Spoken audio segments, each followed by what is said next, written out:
Hello everyone, उम्मीद करता हूँ आप सब लोग बहुत अच्छे होंगे। यहाँ क्वेश्चन दे रखा है, यदि ए की प्रायिकता इतनी है, बी की प्रायिकता इतनी, यूनियन की प्रायिकता दे रखी है, यानी कि ए या बी की प्रायिकता 2/3, तो सिद्ध कीजिए कि घटनाएं ए और बी स्वतंत्र घटनाएं हैं।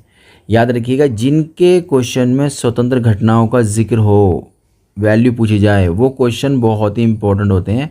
पेपर के लिए तैयार करके रख लीजिएगा।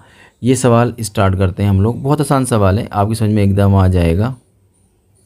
चलिए, सॉल्यूशन दे रख के लिए हम लोग क्या करते हैं, जो गिवन है ना, ए की प्रायिकता दे रखी है, क्लियर हमें 1/2, बी की प्रायिकता हमें दे रखी है 1/3, और हमें दे रखी है ए या बी की प्रायिकता, वो है 2/3।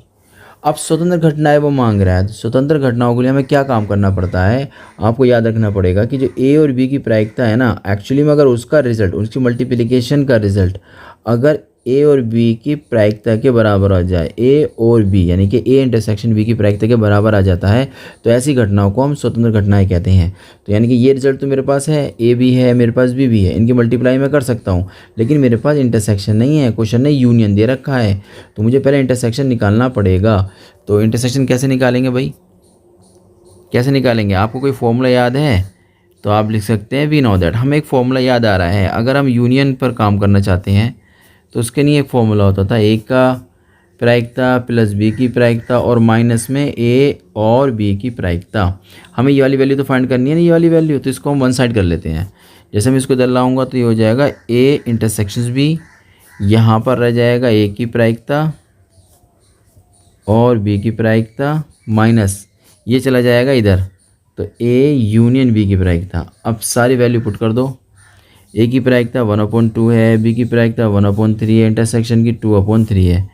एक अच्छा सा हम लोग एलसीएम ले लेते हैं। एलसीएम आ जाएगा 2 3 3 का 6 आ जाएगा, 3 करेंगे 2 करेंगे और ये हो जाएगा 4। तो कुल मिलाकर रिजल्ट आ जाएगा ऊपर 5 - 4/6, कुल मिलाकर रिजल्ट आ गया 1/6। तो ए इंटरसेक्शन बी की प्रायिकता बन गई आपकी 1/6। नाउ अब हम लोग चेक करना शुरू करेंगे। हम कहेंगे ए की प्रायिकता और बी की प्रायिकता की मल्टीप्लाई कितनी हो जाएगी। ए की प्रायिकता कितनी थी भाई, देखो 1/2, ए की 1/3, तो 1/2 डॉट 1/3 ये बन जाएगा 1/6। फिर लिखेंगे ये प्रायिकता 1/6 एक्चुअली में इंटरसेक्शन वाली की है नहीं है, तो ए इंटरसेक्शन बी, और इसको फिर लिखने के बाद हम लोग बॉक्स में बंद कर देंगे। ठीक है, बॉक्स में बंद कर देंगे, फिर लास्ट में एक छोटी सी लैंग्वेज लिख देंगे, इस तरीके से बॉक्स में बंद कर देंगे, और बॉक्स में बंद करने के बाद यहाँ लिख देंगे इम्प्लाइज करता है घटनाएं ए और बी स्वतंत्र घटनाएं